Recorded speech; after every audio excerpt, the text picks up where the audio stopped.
গল্পের নাম আমার শহরে তোমার আমন্ত্রণ। কলমে রাইহা জোবায়ের রিপ্তি। সিজন 2, গল্পের চতুর্থ পর্ব। একের পর এক হাঁচি দিচ্ছে রাফি। তার পাশেই অপরাধীর ন্যায় মাথা নিচু করে বসে আছে তৃষ্ণা। শরীরের তাপমাত্রা বেড়ে গেছে, গায়ে জ্বর, তাই তানিয়া বেগম মাথায় জলপট্টি দিচ্ছে।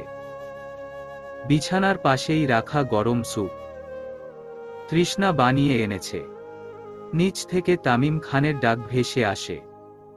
তানিয়া বেগম তৃষ্ণাকে জলপট্টি দিতে বলে নিচে চলে যান। তৃষ্ণা রাফির পাশে বসে জলপট্টি তুলে সেটা চেপে রাফির কপালে দিয়ে মিনমিন করে বলে, সরি, আমি বুঝতে পারিনি আপনার সত্যি সত্যি জ্বর চলে আসবে সামান্য বৃষ্টিতে ভেজায়। রাফি পাশ থেকে টিস্যু নিয়ে নাক মুছে, এখন সরি বলে কি হবে, যা হবার তা তো হয়ে গেছে। তৃষার ভীষণ অনুশোচনা হচ্ছে। রাফি পই পই করে কাল বলেছিল সে বৃষ্টিতে ভিজবে না, শরীর অসুস্থ হবে। তৃষ্ণা এক প্রকার জোর করেই রাফিকে বৃষ্টিতে ভেজায়, যার দরুন ছেলেটা এখন বিছানায় শুয়ে জ্বরে কাতরাচ্ছে। স্যুপটা খেয়ে নিন না, আরাম লাগবে কিছুটা। রাফি স্যুপের দিকে তাকিয়ে নাক মুখ কুঁচকে বলে, ওই তরল জিনিসটা প্লিজ খেতে বলো না, সব কিছু তিতা তিতা লাগছে। বেলা বাজে 10টা, এখনো পেটে কিছু পড়েনি আপনার? ঔষধ খেতে হবে তো, তা না হলে জ্বর কমবে কি করে? আপনি একটু উঠে বসুন, আমি খাইয়ে দিচ্ছি, অল্প করে একটু খান। তৃষ্ণা রাফিকে উঠে বসতে সাহায্য করে, পিঠের পেছনে বালিশ দেয়। রাফি বালিশে ভর দিয়ে আধশোয়া হয়। তৃষ্ণা স্যুপের বাটিটা তুলে ফু দিয়ে দিয়ে রাফিকে খাইয়ে দেয়। 3 চামচ খেতেই রাফি মুখ সরিয়ে নেয়, সে আর খাবে না। তৃষ্ণা ও আর জোর করল না, টেবিল থেকে মেডিসিন নিয়ে খাইয়ে দেয়। রাফি মেডিসিনটা খেয়ে আবার কম্বলের তলে গুটিসুটি হয়ে শুয়ে পড়ে। তৃষ্ণাকে বলে দেয় যাওয়ার আগে রুমের লাইটগুলো অফ করে দিতে। তৃষ্ণা স্যুপের বাটিটা নিয়ে রুমের লাইট অফ করে দরজা চাপিয়ে চলে যায়। ড্রয়িং রুমের সোফায় বসে আছে তুষার, তামিম খান, সামির খান, তরিকুল খান, তানিয়া বেগম আর চিত্রা রান্নাঘরে। সামনে ভোট, আজ থেকেই ভোট প্রচারণা চালানো শুরু করবে। জায়গায় জায়গায় ছোটাছুটি করতে হবে। চিত্রা রান্নাঘর থেকে খাবারগুলো এনে ডাইনিং টেবিলে রাখে। সোফার দিকে তাকিয়ে বলে, বাবা আপনারা খেতে আসুন। তুষার এক পলক তাকায়, তারপর সবাই সোফা থেকে উঠে টেবিলে বসে খাবার খেতে। খাওয়া দাওয়া শেষে তুষার আর তামিম খান চলে যায় ভোট প্রচারের জন্য। যাওয়ার আগে চিত্রাকে বলে গেছে তুষার সময়মত খাবার খেয়ে নিতে, তার ফিরতে দেরি হতে পারে। সামির খান তানিয়া বেগমের কাছে রাফির শরীরের অবস্থার খবর জেনে তিনিও অফিসের জন্য বেরিয়ে পড়ে। তরিকুল খান চিত্রাকে ডেকে ফিসফিসিয়ে বলে ফ্রিজ থেকে লুকিয়ে একটা মিষ্টি দিতে। চিত্রা আশেপাশে তাকায়, কাউকে আশেপাশে না দেখে চুপি চুপি ফ্রিজ থেকে মিষ্টি নিয়ে টেবিলের সামনে আনতেই পেছনে থেকে তাসলিমা খান বলে উঠে, তোমার হাতে কি নাতবো ওটা? চিত্রা হকচকিয়ে যায়, মিষ্টির বক্স সমেত পেছনে ঘুরে বলে, আসলে দাদিজান আমার হাতে মিষ্টি। তরিকুল খানের মুখে আধার ঘনিয়ে আসে, কত আশা নিয়ে ছিল একটা মিষ্টি খাবে। সেই আশাতে বালতি ভরে জল ঢেলে দেওয়ার জন্য তার সহধর্মিণী হাজির। তাসলিমা খান মিষ্টির বক্স থেকে একটা মিষ্টি মুখে নিয়ে বলে, তোমার দাদাজানকে মিষ্টি দিও না নাতবউ, তার ডায়াবেটিস, মিষ্টি খাওয়া বারণ। চিত্রা তরিকুল খানের দিকে তাকালো, চোখ মুখে অসহায়ত্ব। চিত্রা আশ্বাস দিল পরে ডাবল মিষ্টি দিবে। জি দাদি জান, মনে থাকবে। আসলে মিষ্টি রাফি ভাইয়ার জন্য নিচ্ছিলাম। তার তো শরীর খারাপ, কিচ্ছু খেতে পারছে না, তাই ভাবলাম মিষ্টি নিয়ে যাই। আচ্ছা নিয়ে যাও। চিত্রা প্লেটে 3খানা মিষ্টি নিয়ে সিঁড়ি বেয়ে উপরে উঠে চলে যায়। তাসলিমা খান স্বামীর পানে তাকিয়ে বলে, খবরদার লুকিয়ে মিষ্টি খাবা না, এখন রুমে চলো, খাওয়া শেষ তোমার। তরিকুল খান একবার ফ্রিজের দিকে তাকিয়ে স্ত্রীর সাথে চলে যায়। চিত্রা উপরে উঠে সোজা তৃষার রুমে চলে যায়। রুম পুরো ফাঁকা। অধরা সকালেই ভার্সিটি চলে গেছো। পুরো রুম জুড়ে যখন তৃষার কোনো অস্তিত্ব খুঁজে পেল না, তখন বেলকনির দিকে তাকাতেই দেখে তৃষ্ণা বেলকনিতে দাঁড়িয়ে আছে। চিত্রা মিষ্টির প্লেটটা সেন্টার টেবিলে রেখে তৃষার পাশে গিয়ে দাঁড়িয়ে বলে, মুড অফ। তৃষ্ণা একবার ঘাড় ঘুরিয়ে তাকালো চিত্রার দিকে, তারপর দৃষ্টি সামনে রেখে বলল, না মুড অফ না। তাহলে? অনুশোচনা হচ্ছে। কি নিয়ে? রাফি ভাইয়ার শরীর খারাপটা আমার জন্যই হলো। কাল যদি তার কথা মেনে নিয়ে তাকে জোর না করতাম তাহলে অসুস্থ হতো না। চিত্রা মৃদু হাসল। তৃষ্ণাকে রুমে এনে বলল, এতে অনুশোচনা হবে কেন? মাঝে মধ্যে শরীর অসুস্থ হবে, এটাই স্বাভাবিক। আর তুই তো আছিস তার সেবা করার জন্য, দেখবি তাড়াতাড়ি ঠিক হয়ে যাবে। তৃষ্ণা আগের ন্যায়ই রইল। সন্ধ্যার দিকে সন্ধ্যার নাস্তা বানাচ্ছে চিত্রা। অধরা ভার্সিটি থেকে ফিরেছে কিছুক্ষণ আগে। রুমে গিয়েছে ফ্রেশ হতে। বসার ঘরে তরিকুল খান, তাসলিমা খান, তানিয়া বেগম বসে টিভি দেখছেন। রাফির শরীর আগের তুলনায় একটু ভালো। তৃষ্ণা রাফিকে ধরে নিয়ে আসছে। চিত্রা গরম গরম পকোড়াগুলো এনে সেন্টার টেবিলে রাখে।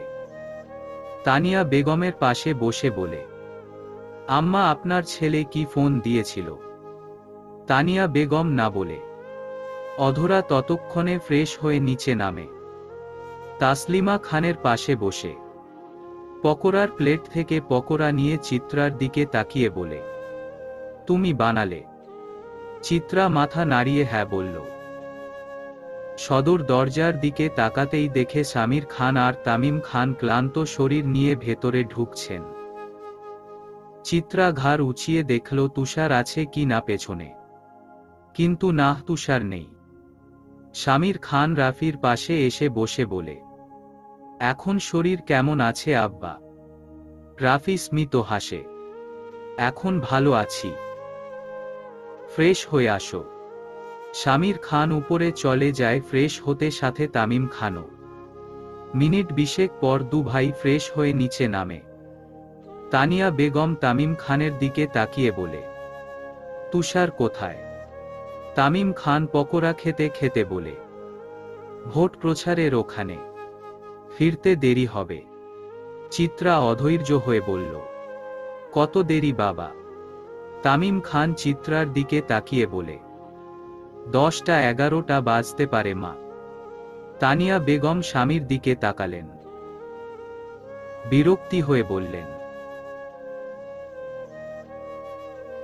তুষারকে একা রেখে আসলে কেন? জানো তো পরিবেশ এখন কত গরম। বিপরীত দলের লোকেরা কেমন জানা নেই তোমার? গার্ড আছে, সাথে রাতুল লিমনও আছে। মিছে মিছে চিন্তা করছো। অধরা গলা ঝাড়ল। তামিম খানের দিকে তাকিয়ে বলল, মামু আমি একটা কথা বলতে চাই তোমাদের। সবার দৃষ্টি গিয়ে পড়ল অধরার দিকে। অধরা হাত কচলে নিজেকে ধাতস্থ করে। তামিম খান বলেন, কি কথা অধরা? মামু আসলে আমি নেক্সট উইক থেকে হলে থাকতে চাচ্ছি। সবার কপালের মাঝে দু ভাঁজ পড়ল। এমপির ভাগ্নি কিনা থাকবে হলে। তার চেয়ে বড় কথা এখন ভোটাভুটির তোড়জোড় চলছে। পরিবেশ গরম। এই সময়ে ঘরের মেয়ে বাহিরে থাকা মানে আলাদা এক্সট্রা করে চিন্তা মাথায় নেওয়া। তামিম খান সহসা না করে দেন, হলে থাকার পারমিশন পাবা না অধরা। বুঝতেই পারছো পরিবেশ ভালো না।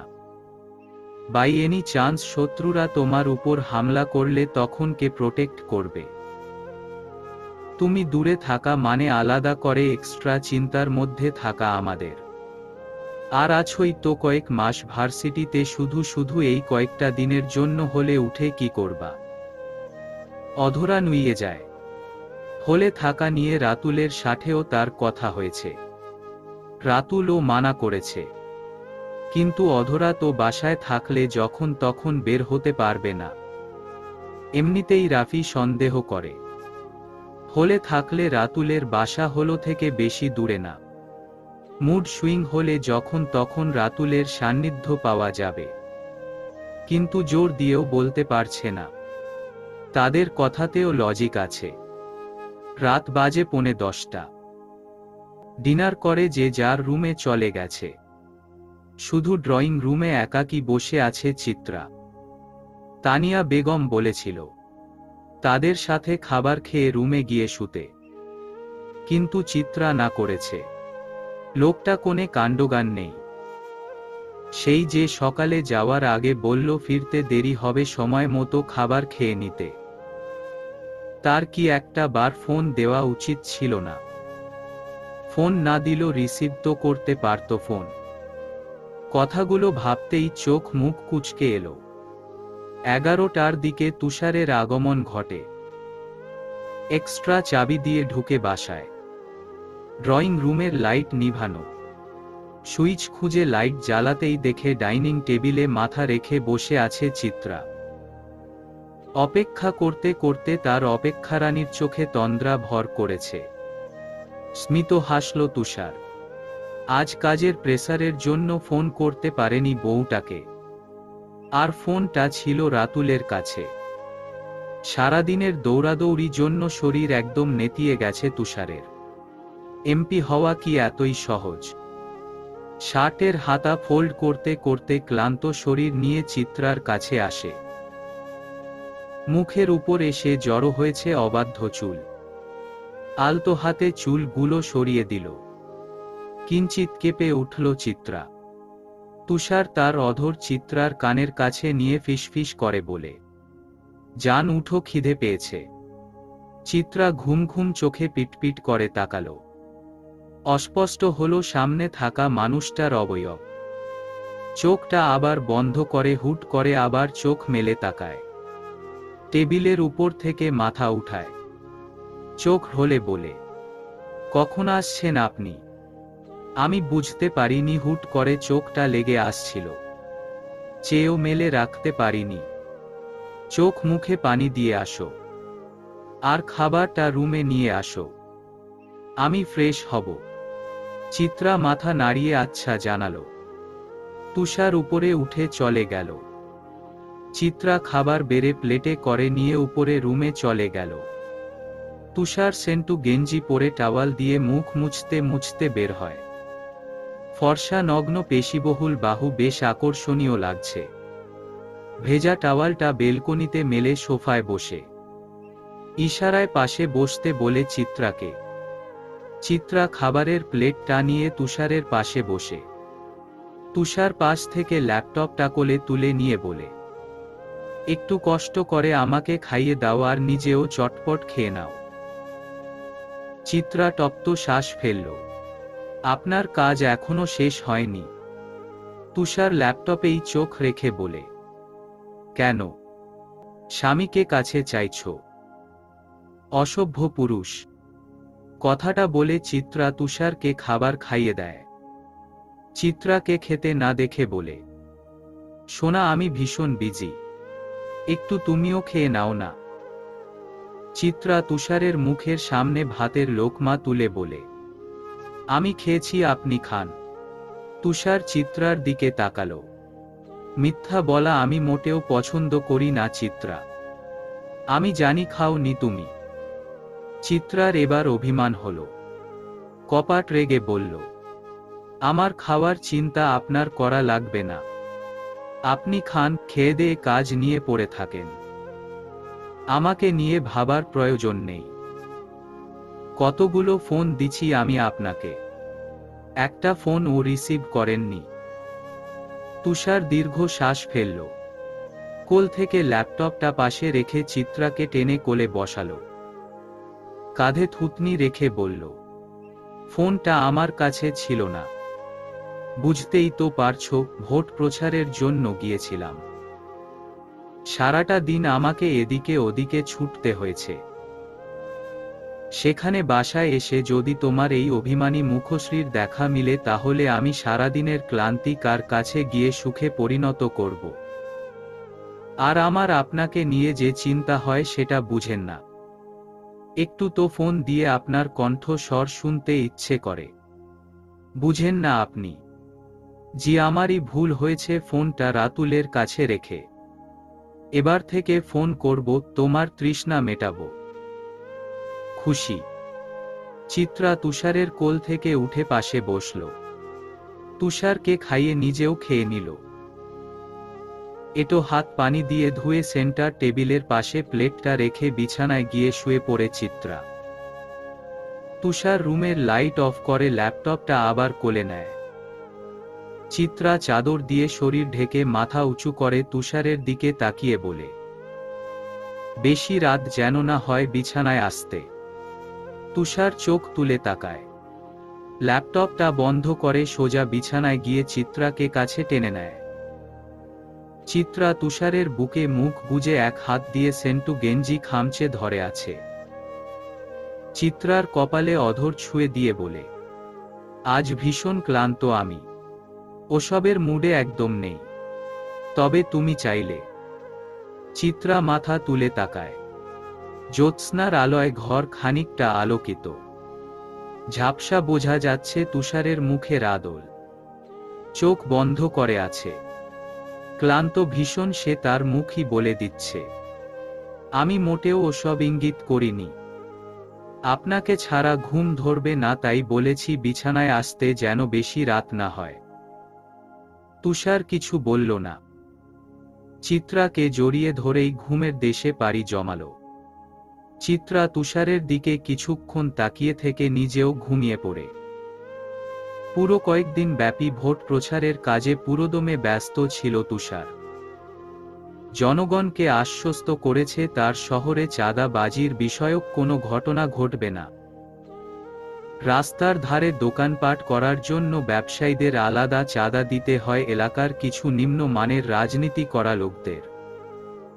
সেটা সম্পূর্ণভাবে নিশ্চিহ্ন করবে। এলাকার রাস্তাঘাটগুলো সম্পূর্ণ মেরামত করবে। যেই এলাকায় ঝুম বৃষ্টি হলেই পানিতে রাস্তা তলিয়ে যায় সেই এলাকাগুলো চিহ্নিত করে সেই এলাকার রাস্তাঘাটে বৃষ্টির পানি গড়িয়ে যাওয়ার জন্য ড্রেন তৈরি করবে। রাস্তাঘাটে ফুটপাতে থাকা দোকানদারদের দোকানের জন্য আলাদা জায়গা দিবে। শহর জুড়ে রাস্তার আনাচে কানাচেতে তুষারের ভোটের পোস্টার। বিরোধী দলের লোক হালিম সরকার ও তার ছেলেকে এবার নামিয়েছে তুষারের বিপরীতে। ছেলেটা রাজনীতির ও বুঝে না। তাই তুষার সেদিকে মাথা ঘামাতে মোটেই চাইছে না। আজ চিত্রাদের বাসা থেকে চিত্রার মা বাবার সিমি রিয়াদ এসেছে। চিত্রা আর তানিয়া বেগম তার জন্য সেই বেলা থেকেই রান্নার তোড়জোড় শুরু করেছে। বেশ অনেক আইটেমেরই খাবার রান্না করে বউ শাশুড়ি মিলে। রিয়াদ চুপচাপ বসে আছে। কত কিছু ভেবে এসেছিল এই শহরে। এখন তাকেই নীরব হয়ে সব দেখতে হচ্ছে। এমপির বাড়ির বউ মনে যাইটে এসেছিল। তা বাস্তবায়ন করতে গেলে নির্ঘাত মায়ের গুথা খেয়ে শহর ছেড়ে যেতে হবে। আপাতত চুপচাপ থেকে দেখা ছাড়া উপায় নেই। সুযোগ বুঝে কোপ বসাবে। তুষার ফিরেছে দুপুরের দিকে। আজ শুক্রবার, গোসল সেরে বাপ চাচা শ্বশুরের সাথে জুম্মার নামাজ আদায় করে মসজিদে গিয়ে। মসজিদের ইমাম সাহেব তুষারকে ডেকে ভারাক্রান্ত মন নিয়ে জানায় তার বেতন নিয়ে। মাস কয়েক হলো তার বেতন ঠিক মতো পাচ্ছেন না। তুষার তার বেতনের সুনিশ্চয়তা দেয়। ইমাম সাহেব খুশি হন। তুষার মাথার টুপি খুলতে খুলতে বাসার ভেতর ঢুকে। শরীর ঘেমে একাকার। চিত্রা তুষারকে দেখেই এক গ্লাস ঠান্ডা পানি এগিয়ে দেয়। রিয়াদ যায়নি জুম্মার নামাজে। চিত্রার দিকে তাকিয়ে আছে। তুষার লক্ষ্য করল, পানিটা নিয়ে ঢকঢক করে খেয়ে সেন্টার টেবিলে রাখল। সিঁড়ি বেয়ে উপরে উঠে যাওয়ার সময় চিত্রাকে ডেকে রুমে আসতে বলল। রাফি এখন পুরোপুরি সুস্থ। পুরো দমে বাবার ব্যবসার হাল ধরেছে। এখনই সব বুঝে নেওয়ার সময়। বাবার বয়স হচ্ছে আর যোগ্য পাত্র হিসেবে নিজেরও আলাদা পরিচয় হচ্ছে। সব ঠিকঠাক করে নিয়েছে, ভোটাভুটি শেষ হলে চাচার কাছে বিয়ের প্রস্তাব রাখবে। ওসব রিলেশনশিপ রাফির ধাঁচে নেই। একদম হালাল করে তারপর জমিয়ে প্রেম করবে। সেই ভেবে সব প্ল্যান করা শেষ। আর তো মাত্র কয়েকটা দিন, তারপরই তো ভোটাভুটি শেষ। কথাটা ভেবেই আনমনে হেসে উঠল। শামির খান ছেলের রুমে এসেছেন।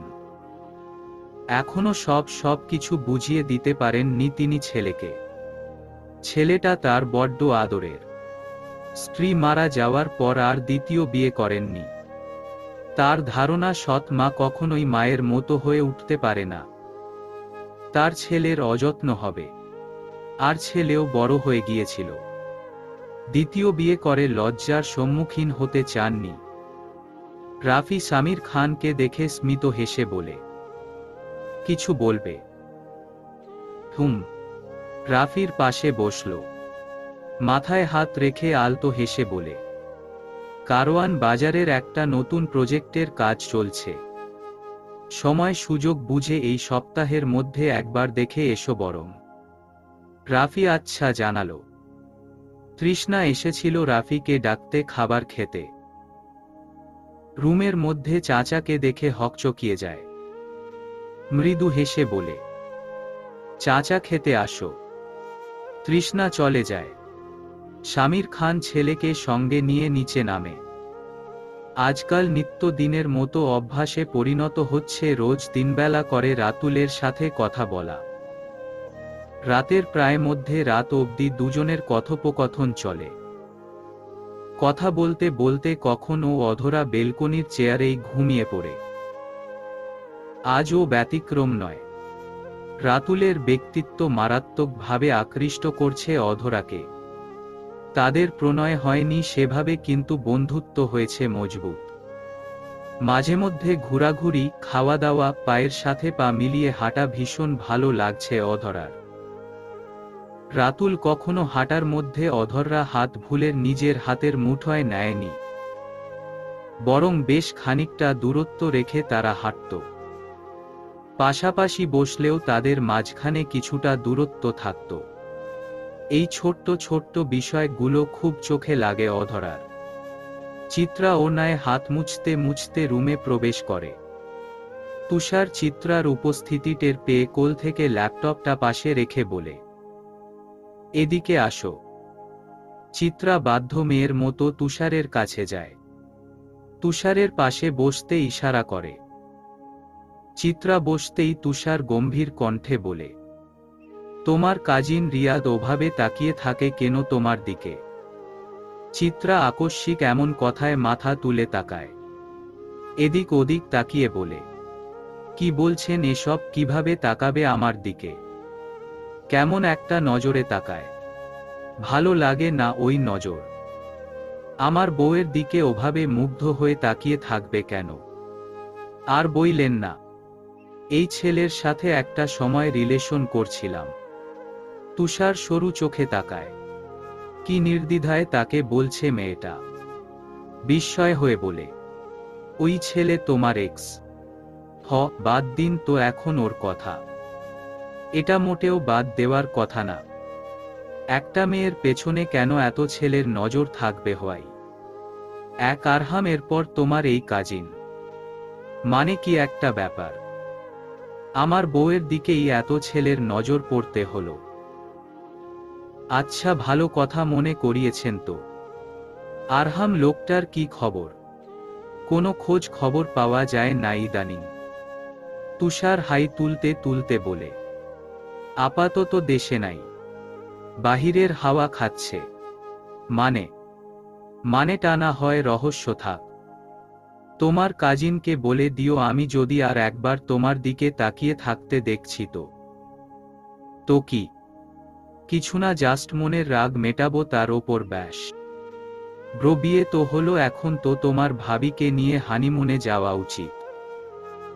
খাবার টেবিলে থাকা সবার দৃষ্টি রাফির দিকে। রাফির সেদিকে খেয়াল নেই, সে নিজের মতো মাথা নিচু করে খাচ্ছে। শামির খান কেসে উঠল। তৃষ্ণা পানির গ্লাস এগিয়ে দিল। রাফি শামির খানের দিকে তাকালো।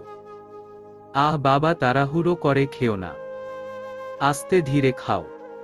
শামির খান কিছু বলল না। রাফি চারপাশে তাকালো, সবাইকে নিজের দিকে তাকাতে দেখে বলে, হোয়াটস হ্যাপেন্ড? এভাবে তাকিয়ে আছো কেন সবাই? তুষার খেতে ব্যস্ত। চিত্রা রান্না ঘরে বিধায় রাফির বলা কথা শুনেনি। তানিয়া বেগম রাফির প্লেটে মাংস তুলে দিয়ে বলে, কিছু হয়নি বাপ, প্লেট থেকে তরকারি ফুরিয়ে গেছে বলিসনি কেন? রাফি প্লেটের দিকে তাকালো। তরকারি তো ফুরায়নি। মাংস ছিঁড়ে মুখে নিতে নিতে আবার তুষারের দিকে তাকিয়ে বলে, ব্রো কিছু তো বললে না, হানি উইথ মুন কবে যাবে? তুষার ভ্রু কুঁচকে তাকালো রাফির দিকে। কিসের হানিমুন? হানিমুনের জন্য অন্য কোথাও যেতে হবে কেন আমার? হানিমুনের জন্য কোনো কিছু আটকে নেই আমার। তামিম খান তাড়াতাড়ি খেয়ে উঠে পড়ল। টেবিল ছেড়ে উঠার আগে শামির খানকে বললেন তাড়াতাড়ি খেয়ে তার রুমে আসতে। শামির খান মাথা নাড়িয়ে তাড়াতাড়ি খেয়ে চলে গেলেন। তানিয়া বেগম রান্না ঘরে গেলেন। রাফি মাংস মুখে নিয়ে চিবোতে চিবোতে বলে, আহ ব্রো, আমি ভেবেছি তোমার আর ভাবির এই মধুচন্দ্রিমার সব কিছু আমি অ্যারেঞ্জ করব। আই মিন আমার তরফ থেকে গিফট থাকতো, বাট তুমি কি যাবে না তাহলে? তুষার এটো হাত ধুতে ধুতে বলে, না। রাফি আশাহত হয়। তুষার চলে যায়। রাফি খেয়ে নিয়ে নিজেও চলে যায় অফিসে। আজ ভোট প্রচারের শেষ দিন। তৃষ্ণা আর চিত্রা ভার্সিটি গেছে। অবশ্য একা যায়নি, সাথে দুজন গার্ড ছিল। এখনো আছে ভার্সিটির গেটের বাহিরে দাঁড়িয়ে। সামনেই ফাইনাল এক্সাম, এখন আপাতত তারা ক্লাস মিস দিতে চাইছে না। তুষার ও বিমত করেনি। তুষার নিজেও বেরিয়েছে ভোট প্রচারের জন্য। রেডিও কলোনির কাছে আসতেই সাক্ষাৎ হয় হালিম সরকার ও তার ছেলে হৃদয়ের সাথে। তারাও ভোট প্রচারের জন্য বের হয়েছে।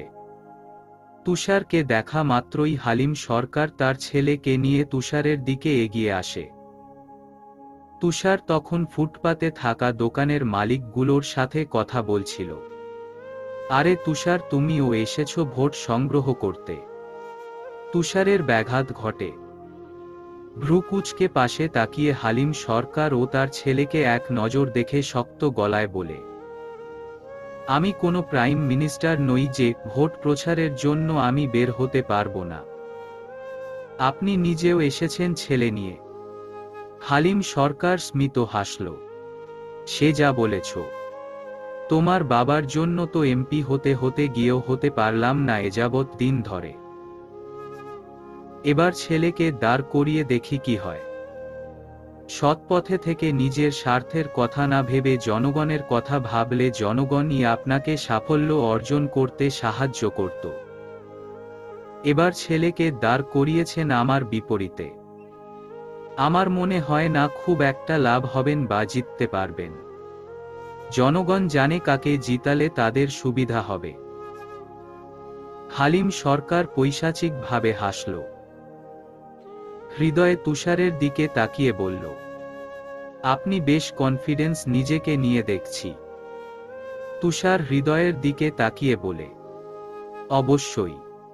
ওভার কনফিডেন্স কিন্তু ভালো নয়। ভেঙে দেখাও আমার এই কনফিডেন্স কালকের মধ্যে। পারলে জিতে দেখাও। আমিও দেখতে চাই। কথাটা বলে তুষার চলে আসে। রাফি অফিসে বসে আছে।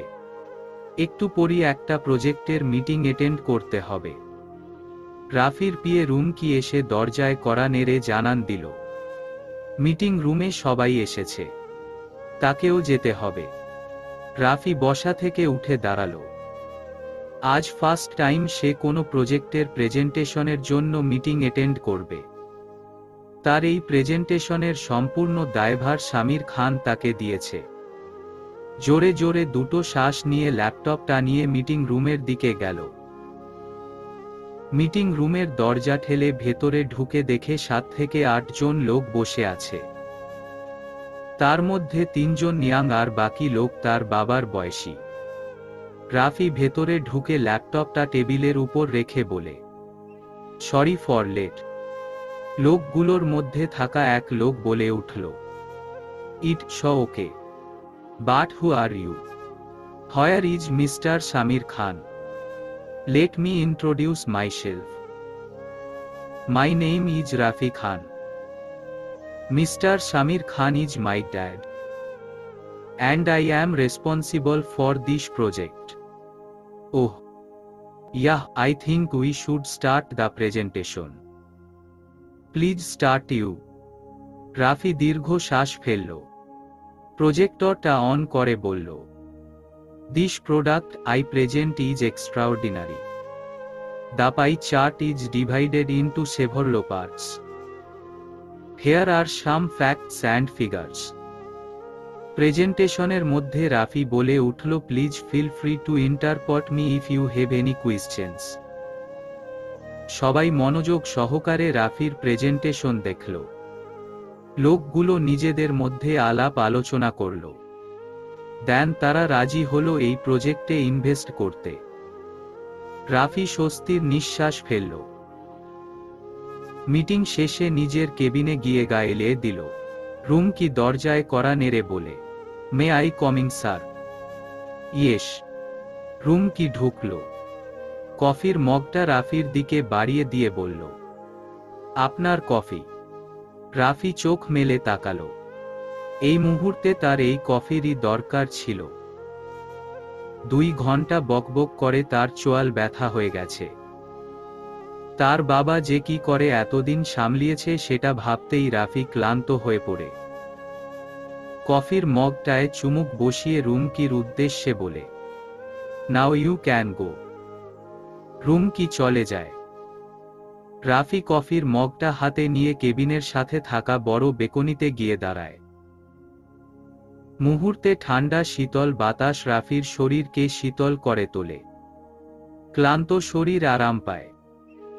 বেকনিতে থাকা দোলনাটায় বসে পড়ে। ওয়েদারটা দারুণ। এখানে বসে পুরো শহরটাকে দেখা যাচ্ছে। তৃষ্ণা চিত্রার ক্লাস শেষ। ব্যাগ কাঁধে নিয়ে ক্লাসরুম থেকে বের হতেই চিত্রার ফোন বেজে ওঠে। চিত্রা ব্যাগ থেকে ফোনটা বের করে দেখে তুষারের ফোন। মুহূর্তে মুখের হাসি চওড়া হয়। ফোনটা রিসিভ করে কানে নিতেই ওপাশ থেকে ভেসে আসে, ক্লাস শেষ। চিত্রা হুম জানায়, বাহিরে গার্ড আছে, তোমাকে আর তৃষ্ণাকে বাসায় পৌঁছে দিবে। আচ্ছা, বাসায় ফিরবেন কখন? সন্ধ্যা হবে। কোনো কিছু দরকার? হুম। কি দরকার বলো, ফেরার পথে আমি নিয়ে আসব। ফেরার পথে আসত তুষারটাকে নিরাপদে নিয়ে ফিরবেন তার চিত্রার কাছে। তুষার স্মিত হাসল চিত্রার কথা শুনে। ভীষণ চিন্তা করো দেখছি তাকে নিয়ে। অবশ্যই, তাকে নিয়ে চিন্তা করার যথেষ্ট কারণ আছে। একটা কারণ আমাকেও বলো শুনি। ওই একটা কারণ হচ্ছে আই লাভ স্নো। আচ্ছা, সন্ধ্যায় দেখা হচ্ছে। জি, আল্লাহ হাফেজ। তুষার আজ সন্ধ্যার দিকেই ফিরেছে। কাল ভোট। ড্রয়িং রুমের বাড়ির প্রত্যেক সদস্য বসে আছে। রাতুলও এসেছে আজ। বাড়ির সকলে কাল ভোট কেন্দ্রে যাবে ভোট দিতে। রাফি নিয়ে যাবে নিজ দায়িত্বে। তৃষ্ণা ভীষণ এক্সাইটেড, ফার্স্ট টাইম সে ভোট দিবে। চিত্রা এর আগে দিয়েছিল তার বাবাকে, এবার নিয়ে 2 বার হবে। তামিম খান ছেলের পানে তাকিয়ে বলল, আমার মনে হয় না ভোট কেন্দ্রে কোনো গোলমাল হবে। সব জায়গায় তো আমাদের লোক লাগানো আছে। হালিম সরকার এমন ভুল ভুলেও করবে না। সে নিজেও জানে সে জিতবে না। তুষার আর চোখে তাকালো, তবে কিছু বলল না। আজ রাতটা দুশ্চিন্তায় কাটবে তার। জনগণই ঠিক করবে তাদের উপযুক্ত এমপিকে। রাতে তাড়াতাড়ি করে ডিনার সেরে নিজের রুমে চলে গেল তুষার। চিত্রা তুষারকে পরখ করল। হাতের কাজকর্ম তাড়াতাড়ি শেষ করে রুমে এসে দেখে তুষার বিছানায় শুয়ে আছে শটান হয়ে, এক হাত কপালে। চিত্রা এগিয়ে গিয়ে কপালে হাত দিয়ে দেখল জ্বর এসেছে কিনা, কিন্তু না, জ্বর আসেনি। শুয়ে শুয়ে তোমার জন্য অপেক্ষা করছিলাম। জ্বর আসেনি। চিত্রা সোজা হয়ে দাঁড়ালো। তুষার চোখ মেলে তাকালো। ইশারায় চিত্রাকে লাইট নিভিয়ে দিয়ে পাশে শুতে বলল। চিত্রা লাইট নিভিয়ে তুষারের পাশে শুতেই তুষার চিত্রাকে জাপটে জড়িয়ে ধরে গলায় মুখ ডুবিয়ে দেয়। চিত্রা অভ্যস্ত হয়ে গেছো এখন। হুটহাট ছোঁয়ায় কেঁপে উঠে না এখন। তবে আজ আর তুষার পাগলামি করল না, আর না অধর ছুঁয়ে মাতলামি। শুধু মুখ ডুবিয়ে রেখেছ গলায়। নিঃশ্বাসের গরম বাতাস পড়ছে চিত্রার গলায়। চিত্রা তুষারের দিকে ঘুরল। তুষারের গালে হাত রেখে বলল, কি হয়েছে? কালকের জন্য চিন্তিত আপনি? তুষার চোখ মেলে তাকালো। মৃদু শব্দে বলল না। তাহলে এমন চুপচাপ কেন? ভাবছি। কি ভাবছেন? সামনে কোনো বড় ঝড় আসতে চলছে, কিন্তু কিভাবে সেই ঝড়টা আমাদের জীবনে আসবে সেটা নিয়েই ভাবছি। কিসের ঝড়ের কথা বলছেন? কালবৈশাখী ঝড়ের নাম শুনেছ তো?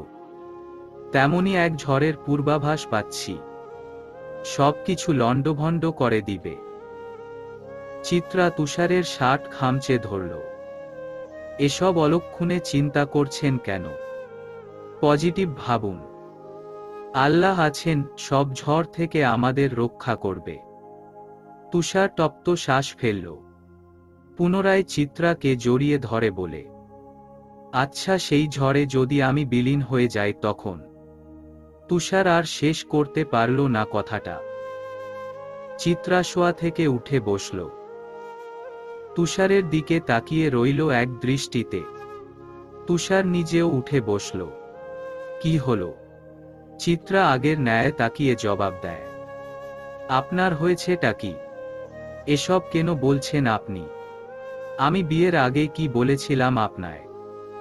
আমি সুস্থ স্বাভাবিক সম্পর্কে জোড়াতে চেয়েছিলাম। আপনি কি বলছেন এখন এসব?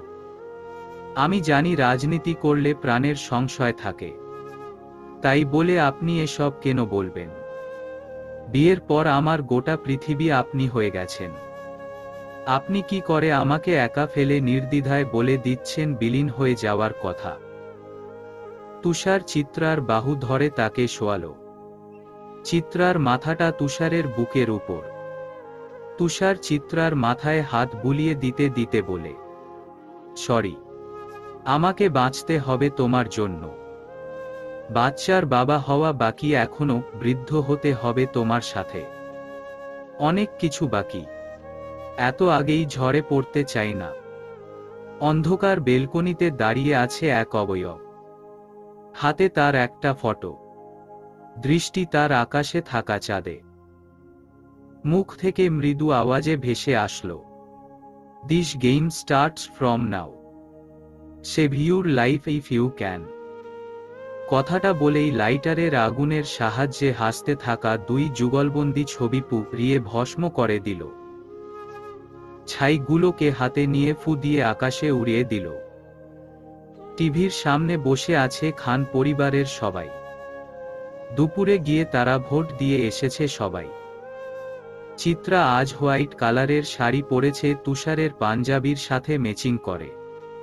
তুষার, রাফি, রাতুল ভোট কেন্দ্রে। পুরো সিকিউরিটি দ্বারা আবদ্ধ ভোট কেন্দ্রে কোনো নকল ফেক ভোট দেওয়ার কোনো চান্স নেই। তামিম খান সব ঠিক করে রেখেছেন। তুষারের ভোট নিয়ে মোটেও চিন্তা নেই, তার চিন্তা অন্য কিছু নিয়ে। গতকাল রাতে বাহিরের দেশের একটা মেসেজ আসে তুষারের নম্বরে। মেসেজটা ছিল, this game starts from now, save your life if you can.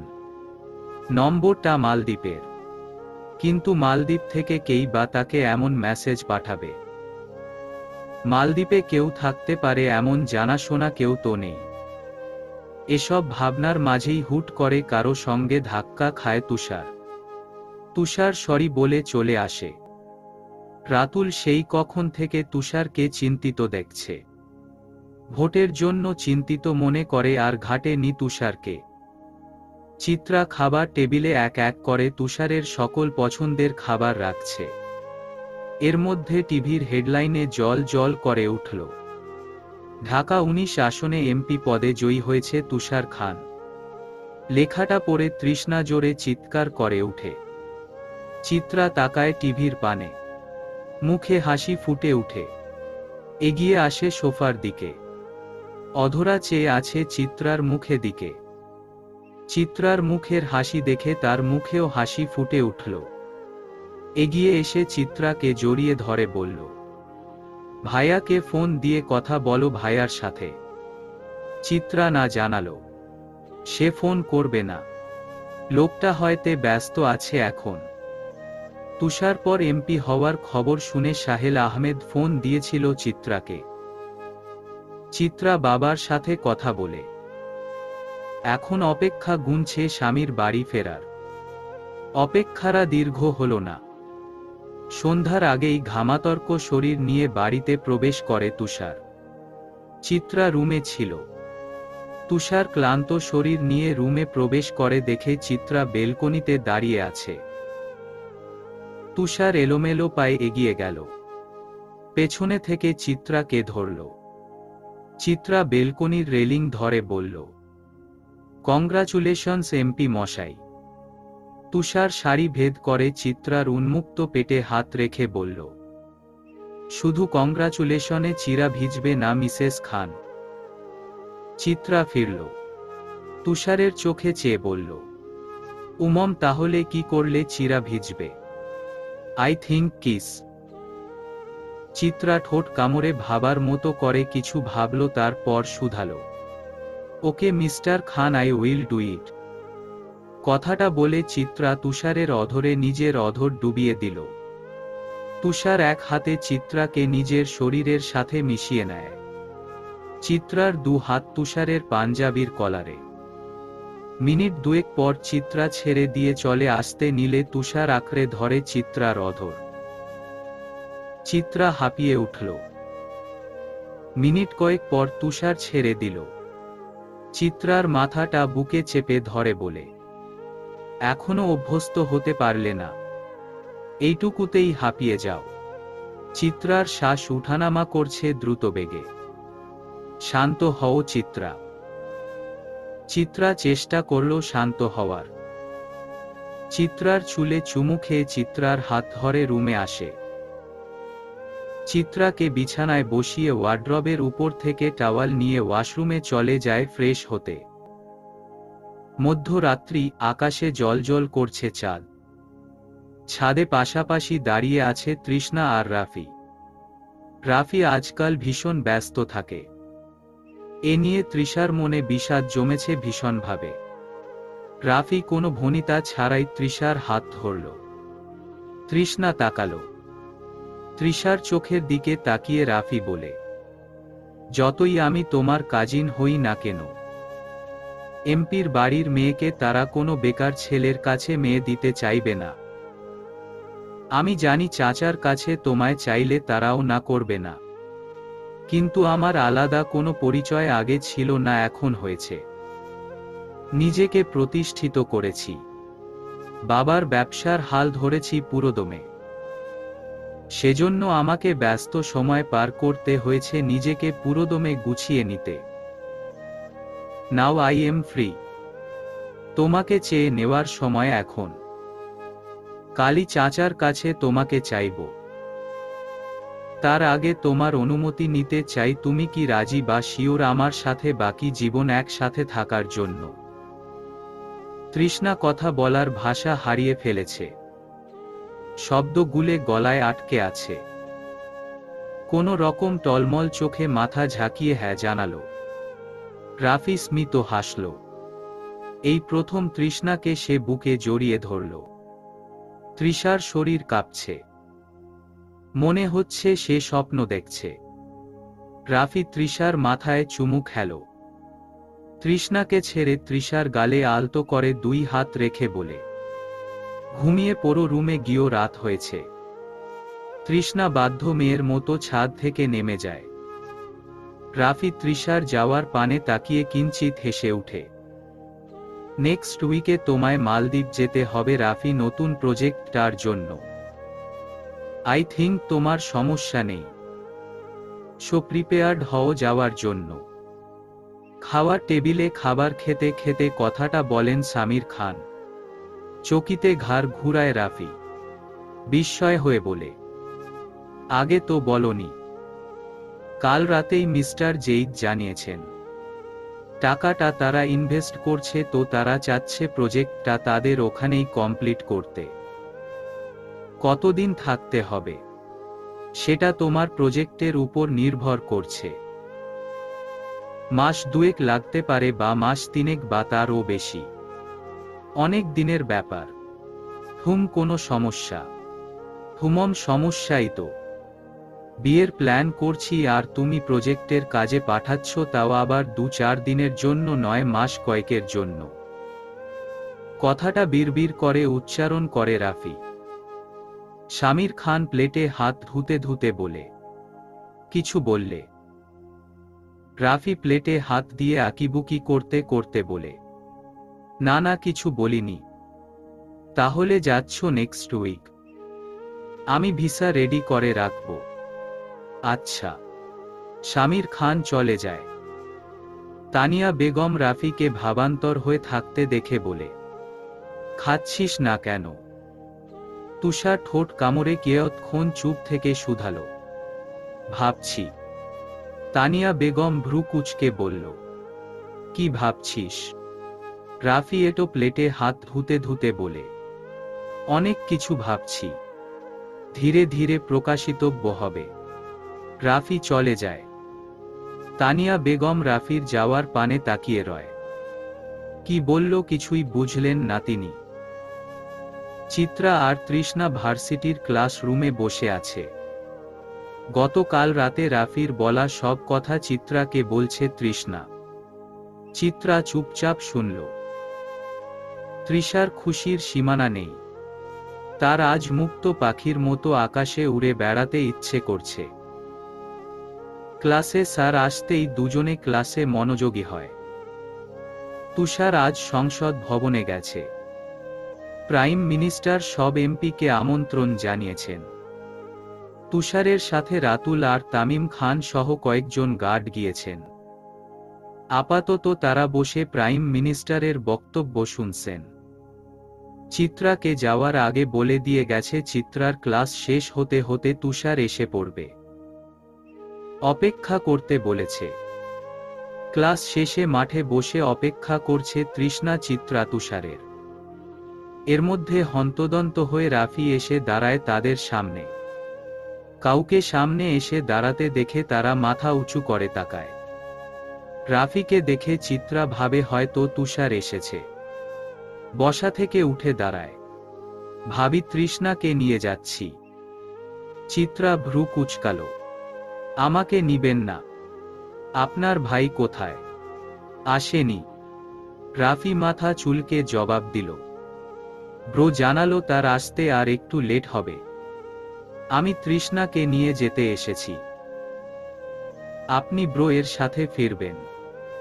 Chitra পুনরায় ঘাসের উপর বসে পড়ল।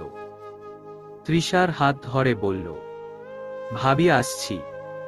ব্রো এসে পড়ল বলে। চিত্রা প্রত্যুত্তরে স্মিত হেসে মাথা নাড়াল। রাফি তৃষ্ণা চলে যাওয়া পর খুব একটা অপেক্ষা করতে হয়নি চিত্রাকে তার এমপি মশাইয়ের জন্য। ক্লান্ত শরীর নিয়ে এলোমেলো পায়ে হেঁটে এসেছিল তার সামনে। সাদা শার্ট ঘামে ভিজে শরীরে লেপ্টে ছিল। লোকটা আজকাল কালো রঙের বাহিরে ভিন্ন রঙের শার্ট পরে। ভালোই লাগে চিত্রার। তুষারকে দেখা মাত্রই উঠে দাঁড়ালো চিত্রা। ওখান থেকে সোজা এখানে চলে এসেছেন। তুষার চুলগুলোকে পেছনের দিকে ঠেলে দিয়ে বলে। হ্যাঁ। চিত্রা বিরক্ত হল। নজর অন্য দিকে ঘুরিয়ে বলে, মাস্ক খুলুন, আমি দেখব আপনাকে। তুষার চিত্রার হাত চেপে ধরল। চিত্রাকে নিয়ে হেঁটে গাড়ির সামনে আসলো। ইশারায় চিত্রাকে গাড়িতে উঠতে বলে নিজেও গাড়িতে উঠে বসে। তারপর মুখে মাস্কটা খুলে চিত্রার দিকে তাকিয়ে বলে, নাও মন ভরে দেখো। চিত্রা তাকালে ওই মুখটার দিকে।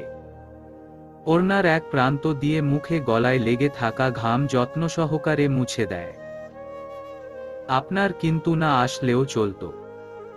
রাফি ভাইয়া এসেছিল, আমি তার সাথেই বাসায় চলে যেতে পারতাম।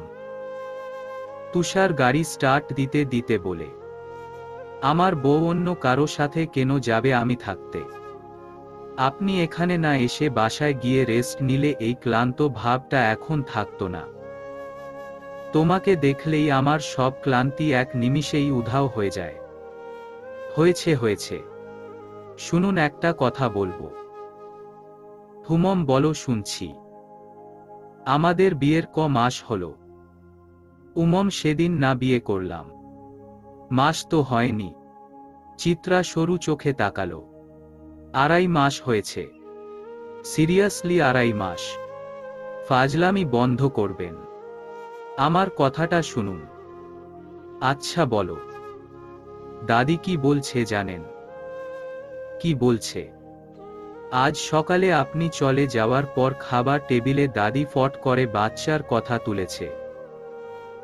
তুষার গাড়ি চালানোর মাঝে আর চোখে একবার তাকিয়ে বলে, কার বাচ্চার কথা বলল? চিত্রা তুষারের দিকে তাকালো। বুঝেননি কার বাচ্চা হতে পারে? না, আমাদের রিলেটিভদের মধ্যে তো বাচ্চা নেই। সবাই যথেষ্ট বড়। থাক আর বুঝে কাজ নেই। তাড়াতাড়ি বাসায় চলেন, ভীষণ টায়ার্ড ফিল হচ্ছে। সারাদিন ছোটাছুটি করি আমি, আর টায়ার্ড ফিল হয় তোমার? হ্যাঁ হয়। চাচা তোমার সাথে আমার কিছু দরকারি কথা আছে। তামিম খান বিছানায় শুয়ে রেস্ট নিচ্ছিলেন। দরজার পানে তাকিয়ে দেখলেন রাফি তৃষার হাত ধরে দাঁড়িয়ে আছে। তামিম খান উঠে বসলেন। তানিয়া বেগম গেছেন ওয়াশরুমে। ভেতরে আসো। রাফি তৃষ্ণাকে নিয়ে ভেতরে ঢুকল। ততক্ষণে তানিয়া বেগমও ওয়াশরুম থেকে বের হয়ে আসলেন। রাফি সোজা তামিম খানের সামনে গিয়ে দাঁড়িয়ে কোনো ভনিতা ছাড়াই বলল, চাচা আমি পাত্র হিসেবে কেমন? আকস্মিক রাফির মুখ থেকে এমন কথা শুনে হকচকিয়ে যায় তামিম খান। একবার স্ত্রীর পানে তাকায়। রাফি তামিম খানকে চুপ থাকতে দেখে বলে, কি হলো চাচা বলো, আমি পাত্র হিসেবে কেমন? তামিম খান রাফির দিকে তাকালো। মুচকি হেসে বলল, সুপার ডুপার। রাফি ভ্রু কুঁচকে বলল, তার মানে বলছো পাত্র হিসেবে আমি ঠিকঠাক? তামিম খান হ্যাঁ জানালো। আমি কোনো মেয়ের বাবার কাছে গিয়ে তার মেয়েকে চাইলে সে না করতে পারবে না, তাই তো? হঠাৎ এসব বলছিস কেন? তামিম খানের সন্দিহান দৃষ্টি দেখে রাফি ফের বলল, আহা বলোই না। না করবে মেয়ের বাবা? না করার সম্ভাবনা কম। তাহলে পজিটিভটাই কাউন্ট করছি। তোমার মেয়ের তো বয়স হচ্ছে, বিয়ের জন্য পাত্র লাগবে না? তা তো লাগবেই। কিন্তু এসব কেন বলছিস? তানিয়া বেগমের কথা শুনে রাফি তানিয়া বেগমের দিকে তাকায়। তোমার মেয়ের জন্য আমার চাইতে কি ভালো ছেলে পাবে? তানিয়া বেগম তামিম খান একে অপরের দিকে তাকালো। তানিয়া বেগম একবার তৃষার দিকে তাকিয়ে ফের রাফির দিকে তাকিয়ে বলে, মানে? কোনো মানে টানে নেই। চাচা নিজের মুখেই স্বীকার করেছে পাত্র হিসেবে আমি ভালো। তোমাদের কাছে প্রস্তাব রাখছি, তোমরা কি তোমাদের মেয়েকে আমায় দিবে? ভীষণ ভালোবাসবো তাকে, একদম আগলে রাখবো, কোনো কষ্ট পেতে দিব না। দিবে আমায় তোমাদের মেয়ে? তৃষার হৃৎপিণ্ড ধুরুধুরু করছে, ভয় মাথা তুলে তাকাতে পারছে না। রাফির হাত থেকে নিজের হাত ছাড়াতে চাইছে, সেজন্য রাফি শক্ত করে হাত ধরে রেখেছে। তামিম খান মেয়ের দিকে তাকালো, তারপর স্বাভাবিকভাবেই বলল, ভালোবাসো দুজন দুজনকে। ভালোবাসা না থাকলে কি বিয়ে করা যায় না চাচা? ধরে নাও এটা অ্যারেঞ্জ ম্যারেজ, স্বামীর জানে এসব? না, বাবা ফিরলে জানাবো। বাবার মনে হয় না আপত্তি থাকবে। স্বামীর আসুক, তারপর এ বিষয় নিয়ে কথা হবে। এখন রুমে যাও। রাফি তৃষ্ণাকে নিয়ে বেরিয়ে যেতে চাইলে তামিম খান বলেন, তৃষ্ণাকে রেখে যাও, কথা আছে আমার ওর সাথে। রাফি পেছনে ফিরে একবার তাকায়, কি কথা চাচা? এখনই বলো আমার সামনে। আমি তৃষ্ণাকে একা রেখে যাচ্ছি না। তামিম খান বালিশের নিচ থেকে ফোনটা বের করে, স্বামীরকে ফোন দিয়ে ইমার্জেন্সি বাসায় আসতে বলে। তুষার আর চিত্রা বাসায় ফিরেছে। ড্রয়িং রুমে আসতেই দেখে সোফায় থমথমে মুখ নিয়ে বসে আছে পরিবারের সবাই। সাথে আছে রাতুল ও তার মা। চিত্রা সিঁড়ি বেয়ে উপরে চলে গেল। তামিম খান ছেলেকে দেখে বললেন, ফ্রেশ হয়ে তাড়াতাড়ি নিচে আসো। তুষার ভ্রু কুঁচকে বলল, কি হয়েছে? তানিয়া বেগম তুষারের বাহু ধরে টেনে বলে, আগে ফ্রেশ হয়ে আয়। তুষার চলে গেল ফ্রেশ হতে। তৃষ্ণা অধরা রুম জুড়ে পায়চারি করছে। আজকের দিনেই সব হতে হলো। এক রাফি বিয়ের প্রস্তাব রেখেছিল, আর এখন রাতুল আর রাতুলের মা এসেছে অধরার জন্য বিয়ের প্রস্তাব নিয়ে। একই দিনে পরিবারের দু মেয়ের জন্য বিয়ের প্রস্তাব। রাতুল তাকে জানায়নি যে আজ প্রস্তাব নিয়ে আসবে। সে নিয়ে ভীষণ রেগে আছে অধরা। চিত্রা ফ্রেশ হয়ে তৃষ্ণাদের রুমে আসে। দুজনকে পায়চারি করতে দেখে বলে, কি হয়েছে গো বাসায়? নিচে অমন থমথমে পরিবেশ, আর এখানে তোমরা এমন পায়চারি করছো যে? তৃষ্ণা চিত্রার দিকে এক পলক তাকিয়ে বলে, নিচে গিয়ে দেখ তোর দেওর কি করেছে আজ। কি করেছে? আমাকে বিয়ে করার জন্য প্রস্তাব দিয়েছে বাবার কাছে। চিত্রা স্মিত হেসে বলল, এটা তো ভালো কথা। তুই তো এটাই চাইতি, তো খুশি না হয়ে এমন ভয় পাচ্ছিস কেন? তৃষ্ণা তখনকার ঘটে যাওয়া সব ঘটনা খুলে বলল। চিত্রা সব শুনে জাস্ট হা হয়ে গেল। তৃষার বাহুতে আলতো থাপ্পড় দিয়ে বলে, দেবর আমার সেই লেভেলের চিজ তো, সোজা কাপ নিয়ে নিবে না খেলেই। আর জানিস রাতুল ভাই কি করছে? কি করছে? তার মাকে নিয়ে এসেছে অধরা আপুকে বিয়ে করবে বলে। চিত্রা অধরার পানে তাকালো। অধরা মাথা চেপে বসে আছে। বাই এনি চান্স আজ কি বিয়ের প্রস্তাব দেওয়ার দিবস নাকি?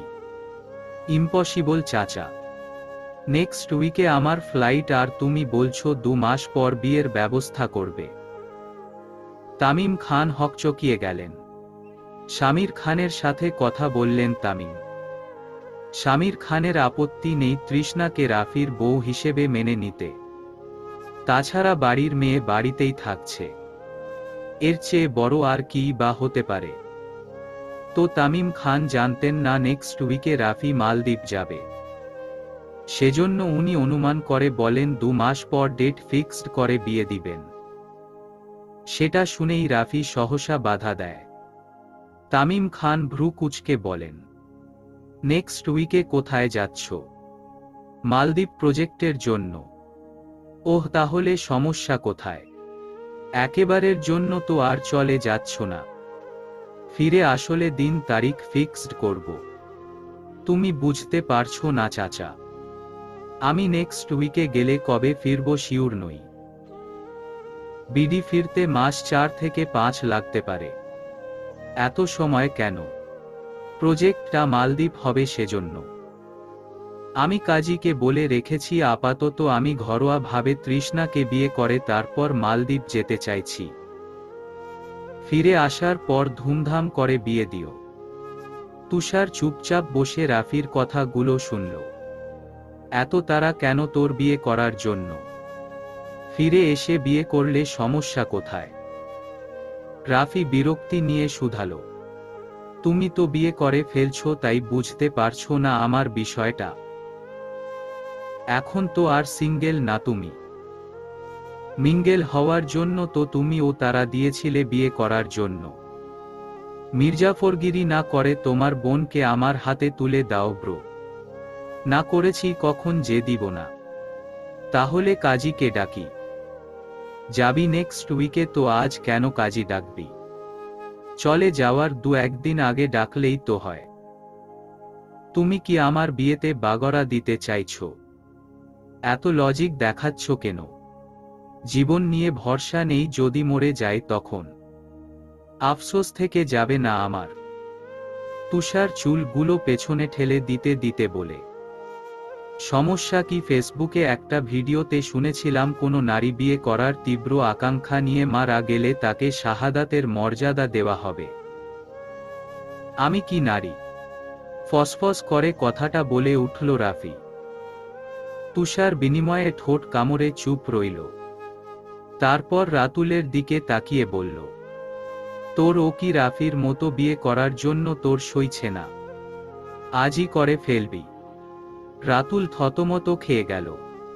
রমিলা বেগম হাস্যমুখ করে বলে, না না, আমরা তেমন প্রস্তুতি নিয়ে আসিনি রে। আমরা তো শুধু প্রস্তাব নিয়ে এসেছি, তোরা কি রাজি? রাজি না হওয়ার কি আছে? অধরা নিজের মুখেই তো বলল তার কোনো সমস্যা নেই। তা ঠিক, তবে ধীরেই আগাতে চাই। সামনে তো অধরার পরীক্ষা শুনলাম। পরীক্ষাটা শেষ হোক, তারপর ধুমধাম করে ছেলের বউ ঘরে নিয়ে যাব। রাফি আর তৃষার কাবিনের দিন না হয় আংটি পরিয়ে রাখব। বিষয়টা মন্দ না। চিত্রা রুমে বিছানায় বসে আছে। পাশেই তুষার উল্টো হয়ে শুয়ে আছে খালি গায়ে। চিত্রার হাত তুষারের চুলের ভাঁজে। তুষার চেয়ে আছে চিত্রার দিকে। সন্ধ্যার পরপরই রাতুলরা চলে গেছে।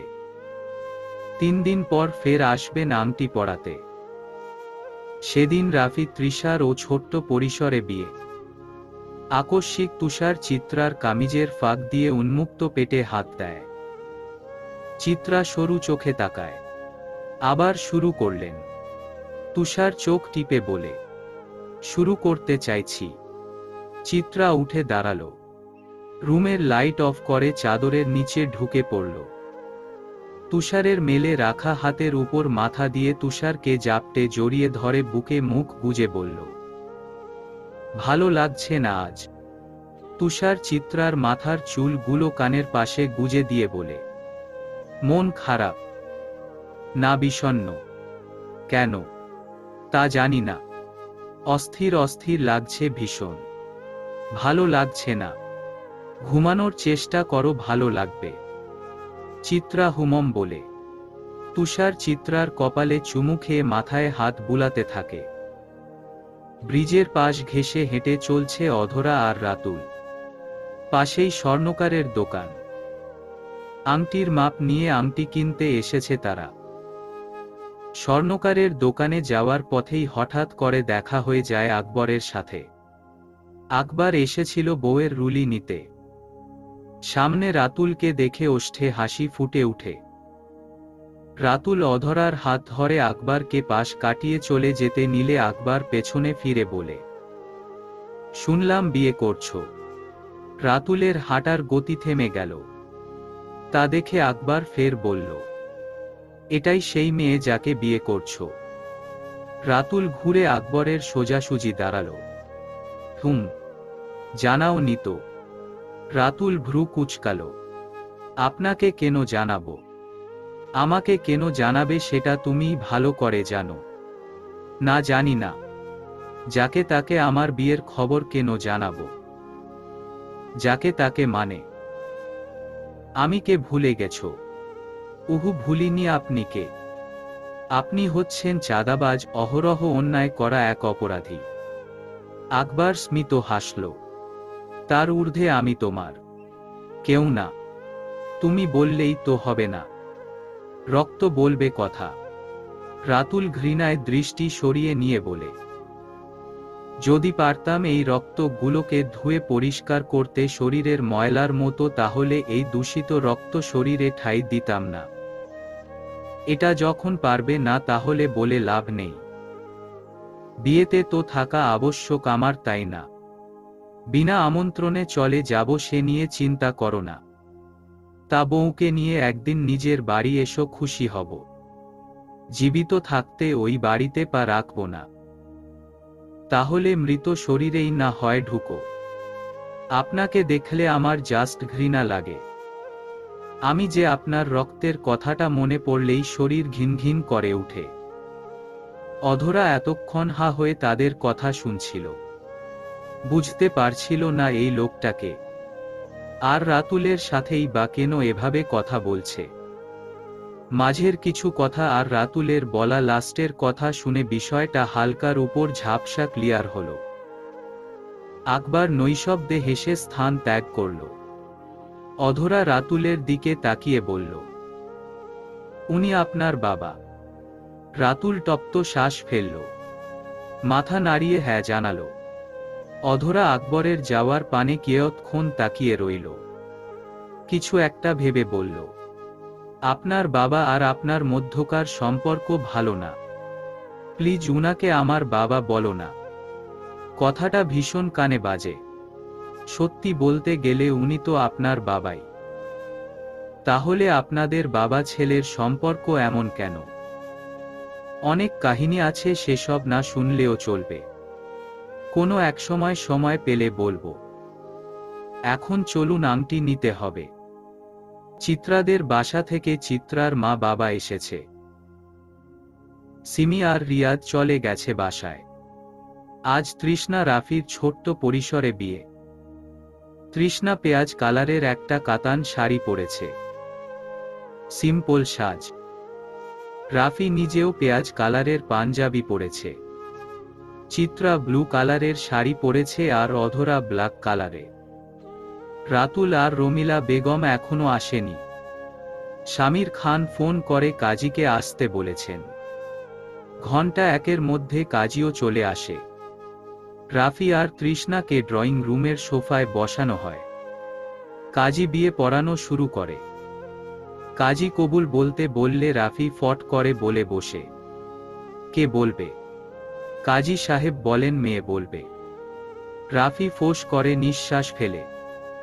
তৃষার দিকে তাকিয়ে বলে, তাড়াতাড়ি বলো। তৃষ্ণা সময় নিয়ে কবুল বলে। কাজী এবার রাফিকে বলতে বললেই রাফি সময় না নিয়েই কবুল বলে উঠে। বিয়ে পোড়ানোর শেষে কাজী চলে যেতেই রাতুল আর রমিলা বেগম আসেন। অধরা তখন তৃষার পাশে বসেছিল। রাতুলকে দেখে তুষার এগিয়ে যায়। সব ঠিকঠাক আছে? রাতুল সময় নিয়ে মাথা ঝাঁকিয়ে হ্যাঁ বলে। রমিলা বেগম গিয়ে সোফায় বসেন। তানিয়া বেগম মিষ্টির প্লেট নিয়ে আসেন। তামিম খান অধরার দিকে তাকিয়ে বলে, আমির আসবে না? অধরা তপ্ত শ্বাস ফেলে। এমন একটা দিনে অধরা চেয়েছিল তার বাবা নামক ওই মানুষটা ক্ষণিকের জন্য হলেও যেন আসে। কিন্তু না, লোকটা আসবে না। রাতুল এসে অধরার বরাবর বসে। রমিলা বেগম ব্যাগ থেকে আংটি বের করে রাতুলের হাতে দেয়। রাতুল আংটিটা হাতে নিয়ে অধরার হাতে পরিয়ে দেয়। রাতের আকাশে আজিয়া বড় দেখতে থালার মতো চাঁদ উঠেছে। আর সেই চাঁদের পাশে ছড়িয়ে ছিটিয়ে আছে জলে আছে নক্ষত্র তারা। বেলকনির মাঝ বরাবর দাঁড়িয়ে আছে তৃষ্ণা রাফি। দুজনের দৃষ্টি ওই আকাশের দিকে। নীরবতাকে শ্বাসরুদ্ধ করার জন্য রাফি তৃষার বা হাত নিজের হাতের মুঠোয় নিল। হাতের উল্টো পাশে হালকা করে ওষ্ঠ ছুঁয়ে দিল। কেঁপে উঠল তৃষ্ণা। ডান হাতে খামচে ধরল পরনের পেঁয়াজ কালারের শাড়ি। রাফি হাত মুঠোবন্দি করেই আকাশের দিকে তাকিয়ে বলে, পৃথিবী বলো কার চাঁদ সবচেয়ে সুন্দর, তোমার আকাশে থাকা চাঁদ নাকি আমার হৃদয়ে থাকা চাঁদ, কোনটা? কথাটা বলে তৃষার দিকে তাকালো। চোখাচোখি হলো দুজনের। তৃষ্ণা মাথা নত করে ফেলল, তা দেখে রাফি মুচকি হাসল। তৃষার নত হয়ে যাওয়া মুখ উঁচু করে কপালে চুমু খায়। চোখে চোখ রেখে বলে, যাও ঘুমিয়ে পড়ো, রাত অনেকটাই হয়েছে। তৃষার ঠোঁট কম্পিত হল। এদিক ওদিক তাকিয়ে মিহি কণ্ঠে বলে উঠল, আপনি ঘুমাবেন না? রাফি তৃষার ধরে রাখা নিয়ে রুমে ঢুকতে ঢুকতে বলে, আমার কিছু কাজ বাকি আছে, সেগুলো শেষ করেই ঘুমাবো। তুমি ঘুমিয়ে পড়ো। আজ আমাদের বাসর রাত ভুলে গেছেন। বেফাস মুখে কথাটা বলে ফেলে তৃষ্ণা। রাফির ভ্রু কুঁচকিত হয়। নির্লিপ্ততা কণ্ঠে বলল, বাসর করার জন্য ভীষণ তাড়া নাকি? তৃষ্ণা এদিক ওদিক তাকালো। মুখ ফসকে কথাটা বলে ফেলছে। এখন এটা নিয়েও রাফি খেপাবে। আপনার নাকি কাজ আছে, আপনি শেষ করুন, আমি ঘুমাবো। কথাটা বলে তড়িঘড়ি করে তৃষ্ণা বিছানায় গিয়ে একপাশ ঘেঁষে শুয়ে পড়ল। রাফি ঠোঁট কামড়ে হেসে চাদরটা তৃষার শরীরে দিয়ে লাইট অফ করে সোফায় বসে ল্যাপটপটা কোলে নিয়ে বিছানায় তুষারের লোমযুক্ত বুকের উপর মাথা দিয়ে শুয়ে আছি চিত্রা। তুষারের হাত চিত্রা চুলের ভাঁজে। কখন চিত্রার কপালে ওষ্ঠ ছুঁয়ে দিচ্ছে তো কখন চুলের ভাঁজে। আর চিত্রা মনোযোগ সহকারে তুষারের বুকে আঁকিবুকি করে যাচ্ছে। রুম জুড়ে পিনপিনে নীরবতা। নীরবতা ভেঙে চিত্রা আহ্লাদী স্বরে বলে, এমপি মশাই। তুষার হুমম বলল। চিত্রা মাথা তুলে তাকালো। তুষারের মুখ বরাবর মুখ এনে বলল, আমি কিছু চাইব, দিবেন?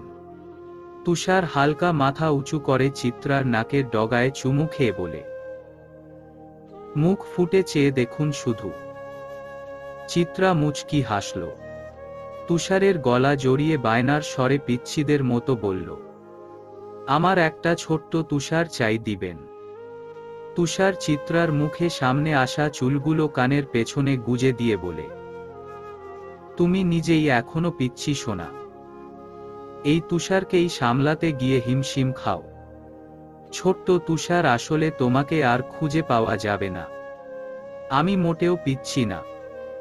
আমার ছোট্ট একটা তুষার চাই, যার নরম তুলতুলে স্পর্শে আপনার আর আমার সকাল ভাঙবে, আর ভাঙা কান্নার গলার আওয়াজে ঘুম। আমি আর আপনি সমন্বয়ে ও আসলে হব আমরা। পাগলি বাচ্চা দেওয়ার মালিক আল্লাহ। তুমি আমি চাইলেই তো আর বাবু এসে পড়বে না। আমি আর এখন থেকে কোনো মেডিসিন খাবো না। তুষার চিত্রাকে ভালো করে জড়িয়ে ধরে বলে, ছেলে মানুষই কেন করছো জান? সময় এখনো ফুরিয়ে যায়নি। মাত্র মাস কয়েক হলো আমাদের বিয়ের। বছর খানিক যেতে দাও। উহু এমপি মশাই, আমার ভীষণ শখ একটা ছোট্ট তুষারের। আপনি না করছেন কেন এত?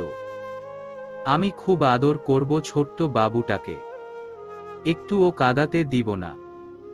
আচ্ছা, ভেবে দেখব। এখন ঘুমানোর চেষ্টা করো। কতদিন লাগবে ভাবার জন্য? ভীষণ প্রশ্ন করছো পাখি। আমি এই বিষয়টা এভয়েড করতে চাচ্ছি। এভয়েড কেন করতে চাইছেন? আপনি সারাদিন বাসায় থাকেন না। কয়েকদিন পর আমার এক্সামও শেষ। তখন এই চার দেওয়ালে একা একা কি করব আমি? একটা বাচ্চা থাকলে আমি তাকে নিয়ে মেতে থাকতে পারব। চিত্রার গমগমে গলায় বলা কথাগুলো শুনে তুষার বলল, আচ্ছা আচ্ছা, আমরা বেবি নিব, পাক্কা? হুমম। ভালোবাসি। বুঝলাম। কি বোঝলেন? ভালোবাসো এটা বুঝলাম, আর আপনি বাসেন না বুঝি? তুষার শোয়া থেকে উঠে চিত্রার উপর ঝুঁকল। চিত্রার তুলতুলে গালে নিজের খোঁচা দাড়িওয়ালা গাল ছুঁইয়ে দিয়ে বলে, আমি তোমাকে ভালোবেসে চেয়েছি বলেই আমাকে যে ভীষণভাবে ভালোবেসে চেয়ে গেছে সে আমাকে পায়নি। চিত্রা তুষারের গালে হাত রাখল, কুঁচকে যাওয়া কপাল নিয়ে চেয়ে বলে, আপনাকে কেউ ভালোবেসে চেয়েছিল?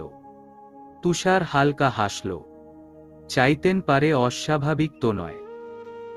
যথেষ্ট হ্যান্ডসাম ড্যাশিং দেখতে তোমার বর। কলেজ ভার্সিটিতে বেশ সংখ্যক মেয়ের স্বপ্নের পুরুষ ছিলাম, তাদের মধ্যে তো চাইতেন পারে, তাই নয় কি? চিত্রা পলকহীন নয়নে তাকিয়ে রইল তুষারের দিকে। আপনি এতে সুন্দর কেন এমপি মশাই? অসুন্দর হলে তো আর এত মেয়ের স্বপ্নের পুরুষ হতেন না। আমার বউয়ের পেছনে কম ছেলের লাইন নাকি? একটা যেতে না যেতেই আরেকটা এসে জুটে। চিত্রা এবার হেসে উঠল। তুষারের উন্মুক্ত পিঠে হাত দিয়ে বলল, এবার ঘুমান, শুভরাত্রি। তুষার চিত্রার কথার প্রত্যুত্তরে চিত্রার গলায় চুমু খেয়ে পাশে শুয়ে বলে, শুভরাত্রি বউজান। জানালা ভেদ করে সূর্যজি মামা তার রশ্মি ছড়িয়ে দিচ্ছে রুম জুড়ে।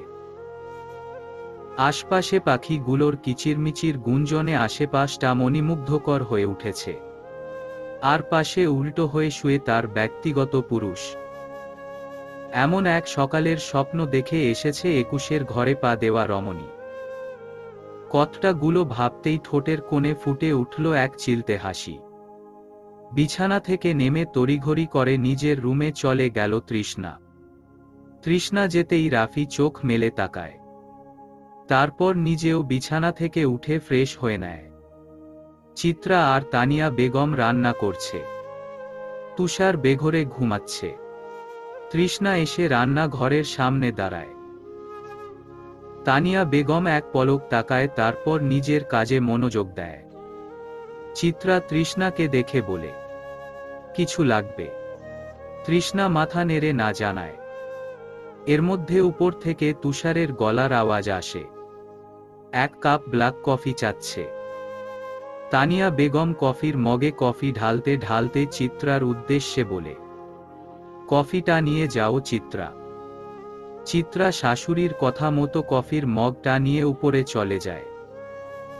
তানিয়া বেগম এবার আরেক মগে কফি ঢেলে বলে, রাফিকে গিয়ে দিয়ে আয় এটা। তৃষ্ণা এটারই অপেক্ষায় ছিল। দাঁড়িয়ে থেকে সময় ব্যয় না করে কফির মগ নিয়ে উপরে চলে গেল। অধরা আজ সকাল সকালই বাসা থেকে বের হয়েছে। কাল প্রোগ্রাম ভার্সিটিতে, সে নিয়ে ভীষণ ব্যস্ততা তার। ম্যানেজমেন্টের এক বিশাল বড় দায়িত্ব এসে পড়েছে তার কাঁধে।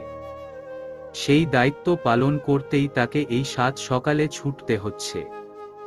রাতুলের সাথে কালকের পর আর কথা হয়নি এখনো অবধি। রাতুলও ফোন দেয়নি দেখে অধরা নিজেও আর ফোন দেয়নি। ভার্সিটি থেকে বাসায় ফিরে তারপর ফ্রি হয়ে ফোন দিবে। ভার্সিটির গেইটে পা রাখতেই দেখে পুরো রাস্তা মাঠ সাজানোর পুরোদমে কাজ চলছে। প্রজাপতি মেলা বলে কথা, যেনতেন করে সাজালে চলে নাকি? অধরা মুগ্ধ হয়ে তাকালো চারিপাশে। বেশ কিছুদিন আগেই অতিথি পাখির মেলা হয়ে গেল। কয়েকদিন পর পরই এই ভার্সিটিটা বিভিন্ন উৎসবমুখর হয়ে মেতে থাকে। অধরা হাঁটতে হাঁটতে তার ডিপার্টমেন্টের দিকে এগিয়ে গেল। ক্লাসে ঢুকতেই দেখা হয়ে গেল সুমন স্যারের সাথে, যিনি অধরাদের ডিপার্টমেন্টের হেড। অধরা বিনয়ী হয়ে সালাম জানালো। লোকটা প্রত্যুত্তরে মিষ্টি হাসি উপহার দিয়ে সালামের জবাব দিল। অধরা ক্লাসে গিয়ে দেখল তার বন্ধু বান্ধবীদের প্রোগ্রাম নিয়ে প্ল্যান প্রায় শেষের দিকে। অধরা হাঁফ ছেড়ে বাঁচে। চুপচাপ গিয়ে স্মৃতির পাশে গিয়ে বসে। তেমন ঘনিষ্ঠ বন্ধুত্বের সম্পর্কে এখনো হয়ে ওঠেনি কারো সাথে অধরার। হালকা পাতলা কথা হয় এই যা। তবে ক্লাসের বেশ কিছু সংখ্যক ছাত্র ছাত্রী অধরাকে বেশ মানে। ক্লাসে স্যার আসতেই সবাই ক্লাসে মনোযোগী হয়। বসন্তের বিকেলে চিত্রাকে নিয়ে অধরা এসেছে মার্কেটে। কাল উৎসব, কলেজে সে উপলক্ষে কেনাকাটা করতে একাই আসতে হতো মার্কেটে, তাই চিত্রাকে নিয়ে এসেছে। প্রচুর ভিড় জমেছে মার্কেটের সামনে। চিত্রা আর অধরা ভিড় ঠেলে কোনো রকমে বের হয়। শাড়ির দোকানে গিয়ে একটা বাসন্তী কালারের শাড়ি কিনে অধরা। শাড়ি নিয়ে বের হতেই অধরা চিত্রাকে এক সাইডে দাঁড় করিয়ে একটা কসমেটিক্সের দোকানে ঢুকে এক জোড়া পায়েল কিনতে। চিত্রা চুপচাপ দাঁড়িয়ে না থেকে রাস্তার পাশ ঘেঁষে হাঁটতে লাগল। আবার সেই ভিড়গুলোর মাঝে এসে থেমে গেল। বিরক্তি নিয়ে আশেপাশে তাকাল। উদ্দেশ্য তার ভিড় ঠেলে গাড়ির কাছে যাবে। ভিড়ের মধ্যে যেতেই চিত্রা অনুভব করল কেউ তাকে জোরে ধাক্কা মারল। ধাক্কা সামলাতে না পেরে উল্টো হয়ে সামনের দিকে ঝুঁকে পড়ে যেতে নিলে কেউ একজন ভিড়ের মধ্যেই চিত্রার বাহু ধরে ফেলে। চিত্রা পড়ে যাওয়া থেকে বেঁচে যায়। হাত ধরে রাখা মালিকের দিকে তাকিয়ে স্বস্তির নিঃশ্বাস ফেলে। ওহ অধরা আপু। অধরা চিত্রাকে সোজা করে দাঁড় করল। ভিড় ঠেলে গাড়ির কাছে এসে বলে, তোমাকে না আমি দাঁড়াতে বললাম? ভিড়ের মধ্যে একা একা আসতে নিয়েছিলে কেন? একটুর জন্য তো ধাক্কাধাক্কিতে পড়ে যাচ্ছিলে। চিত্রার মনে হওয়া কথাটা চেপে গেল। মনের ভুল হতে পারে, সত্যিই হয়তো ভিড়ের ধাক্কা ধাক্কিতে পড়ে যাচ্ছিল। কি রে তোরা এখানে যে? আচমকা চিরচেনা পুরুষালী কণ্ঠ শুনে পেছনে ফিরে তাকায় অধরা আর চিত্রা। রাফিকে এখানে দেখে অধরা বলে উঠে, ভাইয়া তুমি এখানে? রাফি অধরা চিত্রার দিকে আগাতে আগাতে বলে, হ্যাঁ একটা দরকারে এসেছিলাম। ওহ আমি আর চিত্রা একটু কেনাকাটা করতে এসেছিলাম। তৃষ্ণা আসেনি? না ও বাসায়। বাসায় ফিরবে না এখন? না একটু দেরি হবে। তোরা যা তাহলে। অধরা মাথা নাড়িয়ে চিত্রার হাত ধরে গাড়িতে উঠে বসে। ড্রাইভার গাড়ি স্টার্ট দেয়। রাফি চলে যাওয়া গাড়ির পানে কিছুক্ষণ তাকিয়ে থেকে নিজের কাজে চলে যায়। ড্রয়িং রুমের সোফায় বসে আছে তানিয়া বেগম আর তাসলিমা খান। তার পাশেই জুবুথুবু হয়ে বসে আছে চিত্রা। তাসলিমা খান তামিম খান আর শামির খানের ছোট বেলার দুষ্টুমির কথা বলছেন। নিজের রুমে বসে আছে তৃষ্ণা।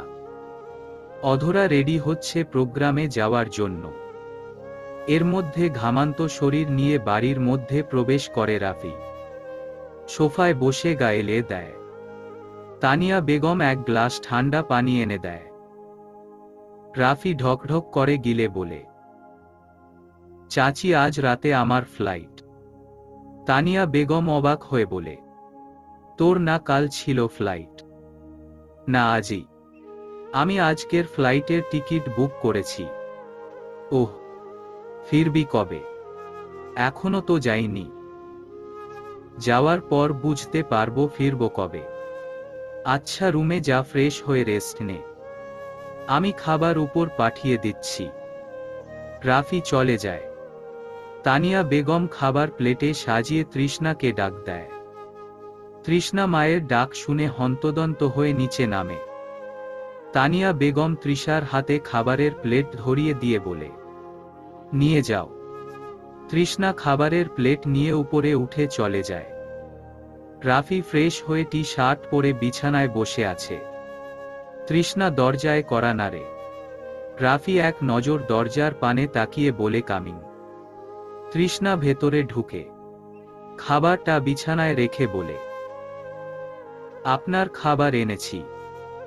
দেখেছি। তৃষ্ণা দাঁড়িয়ে রইল। রাফি খাবারের প্লেটটা হাতে তুলে নিতে নিতে বলে, আমার লাগেজটা একটু গুছিয়ে দাও তো। রাতে ফ্লাইট? তৃষ্ণা অবাক চিত্তে তাকিয়ে থাকে। আপনার ফ্লাইট রাতে? কই আপনি যে বললেন আগামীকাল ফ্লাইট। হ্যাঁ ছিল, তবে সেটা বাতিল হয়ে আজ হয়েছে। তৃষ্ণা ওহ বলে লাগেজ গুছিয়ে দেয়।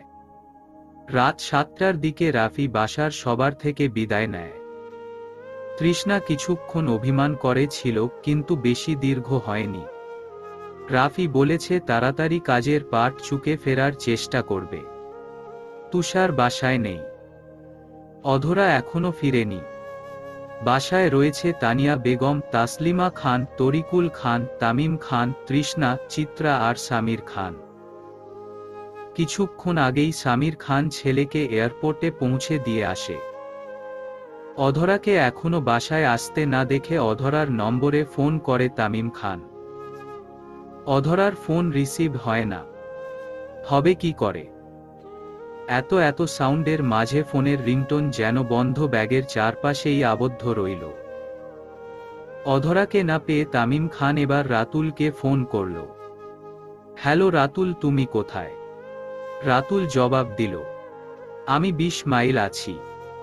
অধরা এখনো বাসায় ফিরেনি। একটু খোঁজ নাও তো, রাত হচ্ছে তো। আমি অধরার কাছেই যাচ্ছি, পৌঁছে দিয়ে আসবো বাসায়, চিন্তা করবেন না। তামিম খান স্বস্তি পেলেন। রাতুল সোজা ভার্সিটিতে এসে অধরাকে খুঁজতে লাগল। অধরা বলেছিল অমর 21 চত্বরের ওখানে গেলে তাকে পাবে।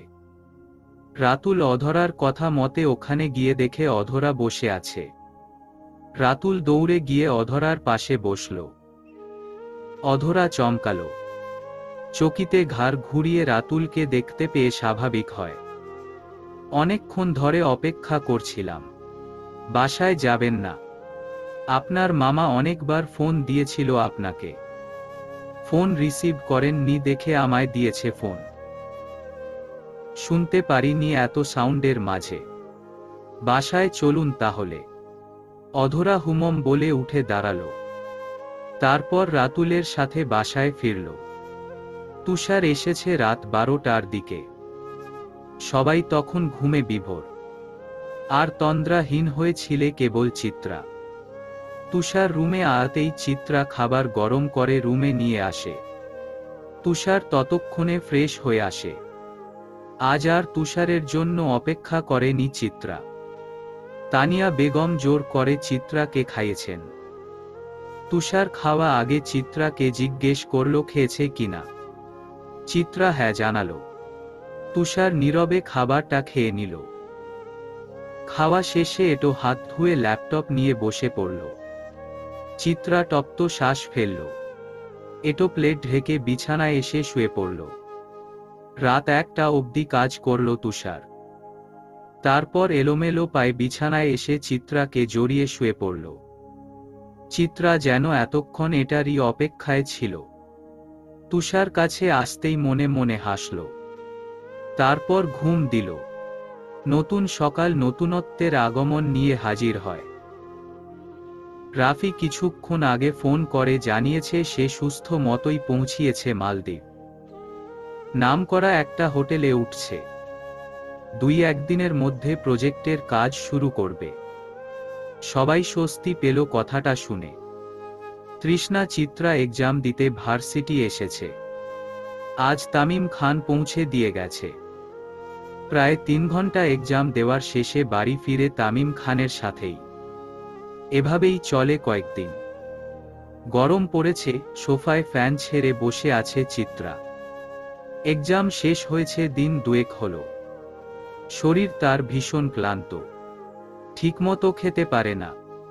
একটু কাজ করলেই হাঁপিয়ে যায়। এই তো শুধু সবজি কাটতে গিয়েই হাঁপিয়ে উঠেছে। তানিয়া বেগম একা একা রান্না করে টেবিলে খাবার সাজায়। চিত্রার পাশে এসে বসে বলে, এখনো খারাপ লাগছে। চিত্রা উপর নিচ মাথা নাড়ায়। লেবুর শরবত করে দেই। চিত্রা আচ্ছা বলে। তানিয়া বেগম ঠান্ডা পানি দিয়ে 1 গ্লাস লেবুর শরবত তৈরি করে। চিত্রার হাতপ দেয় খাওয়ার জন্য। চিত্রা গ্লাসটা নিয়ে চুমুক দেয়। 1 চুমুক খেয়েই দৌড়ে ছুটে যায় বেসিনে। মুখ খুলতেই পেট থেকে গড়গড় করে সব বেরিয়ে যায়। বমি করতে করতে চিত্রার শরীর নেতিয়ে যায়। তানিয়া বেগম চিন্তিত হল। চিত্রাকে ধরে নিয়ে রুমে শুইয়ে দিল। সন্ধ্যার দিকে তুষার ফিরতেই তানিয়া বেগম তুষারকে বলেন সব কথা। সব শুনে তুষার নিজেও চিন্তিত হয়। দুপুরের পর থেকে চিত্রার শরীর আরো খারাপ হয়েছে। তুষার রুমে গেল, গিয়ে দেখল চিত্রা শুয়ে আছে। তুষার গিয়ে চিত্রার পাশে বসল। তারপর মাথায় হাত বুলালো। কয়েক ঘন্টার ব্যবধানে চোখ মুখ শুকিয়ে ফ্যাকাশে হয়ে গেছে। আস্তে করে চিত্রাকে ডাকলো। চিত্রাও চোখ মেলে তাকালো। তারপর তুষার আস্তে করে আবারও জিজ্ঞাসা করলো, এখন কেমন লাগছে তোমার শরীর? চিত্রা ক্লান্ত শরীর নিয়ে শুধালো, ভালো না। আচ্ছা, খাবার খাওনি কেন? খেতে পারছি না তো, বমি আসছে। লাস্ট পিরিয়ড হয়েছে কবে তোমার? চিত্রা স্বাভাবিক হয়ে জবাব দিল, গত 2 মাস আগে। তুষার কিছু একটা ভেবে আবারও বাহিরে চলে গেল। আধ ঘন্টার মধ্যে ফিরল, হাতে একটা প্রেগনেন্সির কিট। চিত্রার হাতে ধরিয়ে দিয়ে বলল, যাও পরীক্ষা করে আসো। চিত্রা কিটটা হাতে নিয়ে উল্টে পাল্টে ভালো করে দেখল। তারপর বলল, তাহলে আপনার মনেও এটা এসেছে? এসেছে। চিত্রা অসুস্থ শরীর নিয়ে ওয়াশরুমে চলে গেল। তারপর কিছু সময় পর কিটটা হাতে নিয়ে বের হলো। তুষার তখনও বিছানায় বসে অপেক্ষা করছে চিত্রার জন্য। চিত্রা বেরিয়ে আসতেই তুষার বলে উঠল, রেজাল্ট কি এসেছে ম্যাডাম? চিত্রা কিটটা মেলে ধরল তুষারের সামনেই।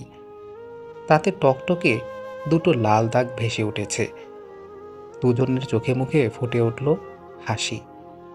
তুষার এগিয়ে আসলো, আলতো করে জড়িয়ে ধরল চিত্রাকে। এদিকে চিত্রা তখনও তাকিয়ে আছে লাল টকটকে দাগ 2টোর দিকে। মুখ চেপে ধরা গলায় বলে উঠল, উই আর প্রেগনেন্ট। তুষার চিত্রার এহেন কথা শুনে ফিক করে হেসে উঠল। চুলের ভাঁজে আলতো করে চুমু খেয়ে বলল, হ্যাঁ, উই আর প্রেগনেন্ট সোনা। চলবে।